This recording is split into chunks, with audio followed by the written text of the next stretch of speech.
Hi, I'm Mel White from ClickZ, and I'm joined by two members of the SEMPO Research Committee, Marc Engelsman and Nathan Safran. So we've just done a panel. We just did a panel talking about the key findings from the SEMPO Salary Survey, and that was obviously in association with ClickZ. One of the key findings to come out of the salary survey was the decrease of overall search salaries, which I believe went down from the approximately average of 75k down to 68k. Yeah, at the same time there was an increase in junior level search marketers entering the industry. Do you think that the increase of juniors entering the industry is possibly skewing the results of the average, or do you think there really is a decrease in the overall salary? Nathan, I'm going to give that to you. Sure, thanks. So it's always tough to evaluate something based on an average number, right? Because you don't know exactly what's happening. And when we dug deeper into the results, what we found is that there were actually folks joining at the lower end of the salary range that skew the average results. And it might actually be a very positive thing for the industry, where it might be folks joining the industry and recognizing there's opportunity in SEO, recognizing that increasingly organizations are interested in search marketing. And so that might better explain the average change.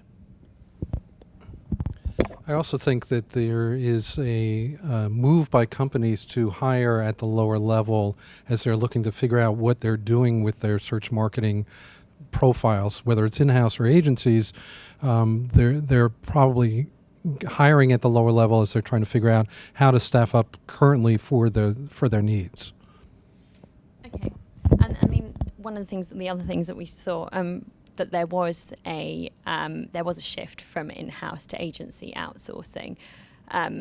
Is that a reason why so many juniors on low salaries are being hired? Go on, Marc, I'll give that to you. Well, agencies typically are going to hire at the lower level because they're staffing up and they don't have the confidence that they're going to be able to retain the client for a longer term. So they don't want to overinvest in personnel as they're starting a new piece of business. Companies are more generally longer term in their thinking, and as a result, they're more likely to be bringing in perhaps more senior level people as they move forward. Although we are seeing that a lot of companies are jettisoning that higher mid-level type of people because they're being crunched by their budgets, and so they're opting to go to that lower level salary person. Yeah, the only thing I'd add to that is that, as we talked about during the panel, there's some question for many companies as they realize they need to be involved in search and active there as to exactly how they'll solve that problem.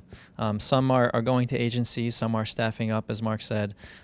So I think that as the industry is maturing, there's what we're seeing is companies trying to figure out exactly how to solve that problem and meet that need. And it'll be interesting to see next year's survey exactly how things have shifted between now and then. And SEO does appear to be on the rise in general. I mean, is that indicative of companies placing greater value on SEM and SEO? I think it is. It's placing greater value. When you look at searcher behavior, you see there's more and more searches that occur year over year. More and more folks are turning to search when they're starting a purchase process.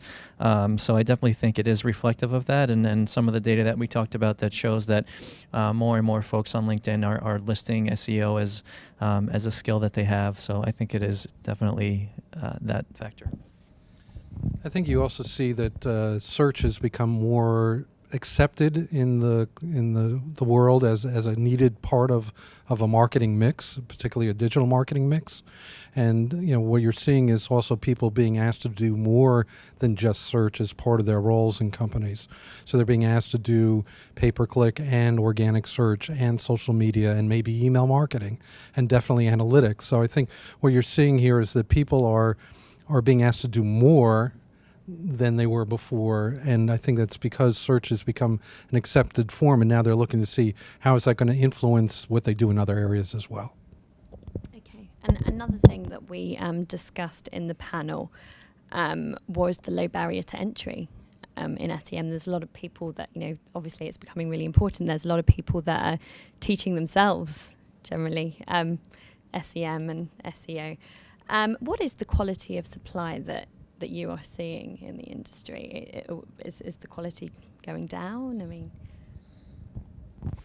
What we're seeing is that you find that the younger generation really wants to be involved in digital, right? They want to be in the space. They grew up with it. They grew up with social networks. They're interested in turning it into a career. And as we mentioned, it's not hard. There's so many resources that are out there on the web, whether it's videos or training materials, and so many companies producing really solid materials around SEO that you can really, if you apply yourself, self-educate around that. That's not to say that the quality necessarily of folks, I think you're going to have a smaller percentage that are really high quality versus, the mix. So I think organizations want to be careful and really find those folks that are the quality folks and that they feel they can invest in and bring up there.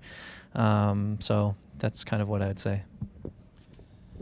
I think there are a lot of people out there that are learning, teaching themselves. There are a lot of opportunities. It's now a normal thing to see search as part of a college course or junior college type of coursework. The issue that we're finding in digital brand expressions is that they may have expertise or knowledge or training in a particular vertical tactic, but they really don't understand how it works from a strategic point of view. So they really need to be trained to see it as part of a bigger picture. So they may know pay-per-click, but they don't understand it in the context of other marketing efforts that are going on. And so from a quality point of view, that's difficult because they're not able to see the opportunities that a more experienced or more seasoned person might.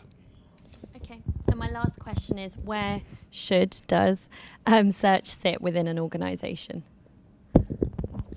The trend that we see at Conductor, looking at the data from the enterprise side, is that increasingly you see search either under marketing, but also this growth in search as its own separate organization within the organization. And hopefully that's reflective of the fact that the executive offices are empowering search and saying, you guys should be over here on the side, but also giving them the power to go to PR, to go to marketing, to go to the tech group, and really bring them to the table and collectively drive the organization to search success. So that's what we're seeing.